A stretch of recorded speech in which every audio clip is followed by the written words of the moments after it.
শেখ হাসিনাকে ফেরত দেওয়ার বিষয়ে ফের যে তথ্য দিল ভারত। সাবেক প্রধানমন্ত্রী শেখ হাসিনাকে ফেরত চেয়ে বাংলাদেশের পররাষ্ট্র মন্ত্রণালয় ভারত সরকারকে কূটনৈতিক নোট পাঠিয়েছে। এই কূটনৈতিক নোট পাওয়ার তথ্য আবারও নিশ্চিত করেছেন দিল্লি। শুক্রবার 3 জানুয়ারি সাপ্তাহিক ব্রিফিংয়ে এ তথ্য নিশ্চিত করেন ভারতের পররাষ্ট্র মন্ত্রণালয়ের মুখপাত্র রণধীর জয়সওয়াল। ভারতের সংবাদ সংস্থা এনআই এর এক প্রতিবেদনে বলা হয়েছে, শুক্রবার সাপ্তাহিক ব্রিফিংয়ে শেখ হাসিনাকে ফেরত দিতে বাংলাদেশ থেকে কূটনৈতিক নোট পাঠানো নিয়ে প্রথম প্রশ্নটা করা হয় ভারতের পররাষ্ট্র মন্ত্রণালয়ের মুখপাত্র রণধীর জয়সওয়ালকে।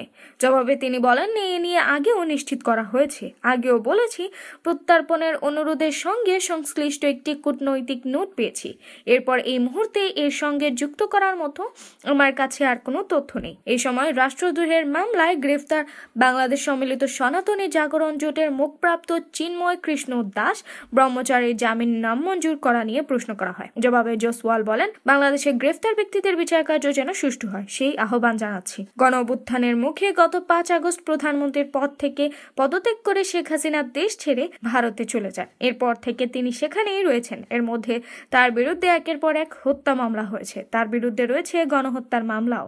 এজন্য গত 23 ডিসেম্বর বিচারের প্রক্রিয়ার স্বার্থে সাবেক প্রধানমন্ত্রীকে ফেরত চেয়ে ভারতকে কূটনৈতিক নোট পাঠায় পররাষ্ট্র মন্ত্রণালয়। শুক্রবারের সংবাদ সম্মেলনে তুরস্কের এক সংস্থা থেকে বাংলাদেশের সামরিক ট্যাঙ্ক কেনার খবর নিয়েও প্রশ্ন করা হয়। বাংলাদেশের এই সিদ্ধান্ত ভারতের প্রতি কোনো বার্তা কিনা জানতে চাইলে মুখপ্রাপ্ত বলেন, নিরাপত্তা সংক্রান্ত বিষয়ের উপর ভারত সবসময় তীক্ষ্ণ নজর রাখে এবং উপযুক্ত ব্যবস্থা নিয়ে থাকে। জয়সাল বলেন, বাংলাদেশের সঙ্গে ইতিবাচক ও গঠনমূলক সম্পর্ক গড়ে তোলার আগ্রহের কথাও পররাষ্ট্র সচিব জানিয়ে এসেছেন, যা পারস্পরিক বিশ্বাস ও সম্মানের উপর ভিত্তিশীল এবং যা পারস্পরিক স্পর্শকাতরতা, উদ্বেগ ও স্বার্থকে গুরুত্ব দেয়। ব্রিফিংয়ে 2 দেশে ধরা পড়া জেলেদের মুক্তির বিষয়েও প্রশ্ন করা হয়। 5 জানুয়ারি 95 জন ভারতীয় ও 90 জন বাংলাদেশি জেলে 2 দেশ থেকে মুক্তি পাবেন। বাংলাদেশের রাজনৈতিক পালাবদলের পর ভারতের বিভিন্ন রাজ্যে বাংলাদেশিদের ধরাপাকড় ও ফেরত পাঠানোর ঘটনা বেড়ে গেছে।